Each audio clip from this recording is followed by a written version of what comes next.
চিটফান্ডের দৌরাত্ম্য রুখতে রাজ্য সরকারের নতুন বিল। মঙ্গলবার বিল পেশ হবে বিধানসভায়। সরকারের দাবি নতুন বিল পাশ করিয়ে আরও কঠোর আইন হবে।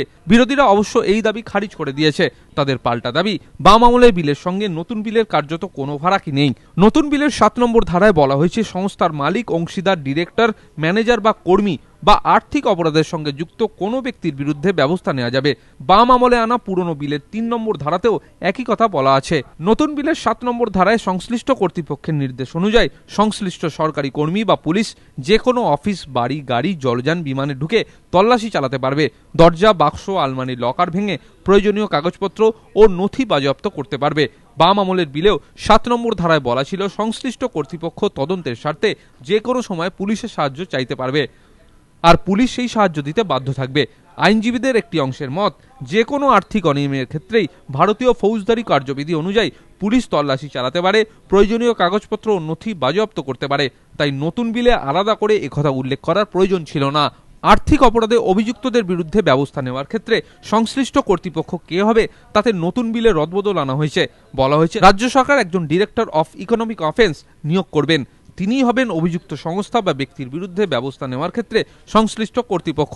বিলে বলা হয়েছে, ডিরেক্টর অফ ইকোনমিক অফেন্সকে কারা সাহায্য করবে তা ঠিক করতে সরকার প্রয়োজন মতো বিজ্ঞপ্তি জারি করবে। পুরনো বিলের 6 নম্বর ধারায় বলা হয়েছে, আর্থিক অপরাধে অভিযুক্তদের বিরুদ্ধে কলকাতার ক্ষেত্রে ব্যবস্থা নেবে পুলিশ কমিশনার, জেলায় জেলা শাসকেরা। আইনজীবীদের মতে, আগের বিলে ব্যবস্থা নেওয়ার ক্ষেত্রে প্রশাসনিক ক্ষমতার বিকেন্দ্রীকরণ করা হয়েছিল। নতুন আইনের 9 নম্বর ধারায় বলা হয়েছে, সংশ্লিষ্ট সংস্থার কর্তা, কর্মী থেকে শুরু করে আর্থিক অপরাধে জড়িত যে কারো সম্পত্তি বাজেয়াপ্ত করা যাবে। আদালতের নির্দেশে তা নিলামে তুলে বিনিয়োগকারীদের টাকা ফেরত দিতে পারবে সরকার। পুরনো বিলের 7 নম্বর ধারাতেও একইভাবে টাকা ফেরত দেওয়ার কথা বলা হয়েছে। নতুন বিলের 12 নম্বর ধারা অনুযায়ী নির্দিষ্ট আদালতে বিচার হবে।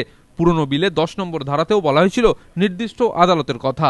নতুন বিলের 3 নম্বর ধারায় বলা হয়েছে, দোষীদের 10 বছরের জেল থেকে যাবজ্জীবন পর্যন্ত হতে পারে। বাম আমলে আনা বিলেও একই মেয়াদের শাস্তির কথা বলা হয়েছে। যদিও পার্থ চট্টোপাধ্যায়ের দাবি, চিটফান্ডের রমরমা রুখতে তারা বাম আমলের থেকে অনেক বেশি কঠোর আইন তৈরি করেছেন।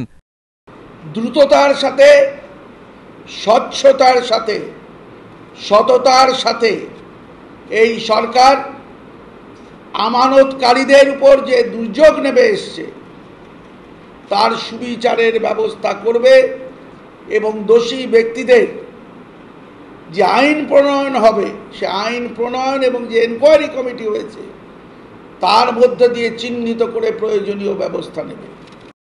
এই দাবি অবশ্য উড়িয়ে দিয়েছেন বিধানসভার প্রাক্তন অধ্যক্ষ হাসিম আব্দুল হালিম। মূলত কোনো পার্থক্য নেই, এটা একবার ডিলের প্রসেস, দেরি করা হচ্ছে। আমাদের সময়কার আইন যদি রাষ্ট্রপতি অনুমোদন হয়ে যেত, সেই লোকটাকে ধরা যেত। আইনজীবীদের একটা বড় অংশ মনে করছে, নতুন বিল আইনে পরিণত হলে সারদাকাণ্ডে বিচারের বিষয়টি আরও জটিল হয়ে যেতে পারে, দীর্ঘায়িত হতে পারে সারদাকাণ্ডের ব্যবস্থা নেওয়ার প্রক্রিয়াও। ধ্রুবজ্যোতি প্রামাণিক, এবিপি আনন্দ, কলকাতা।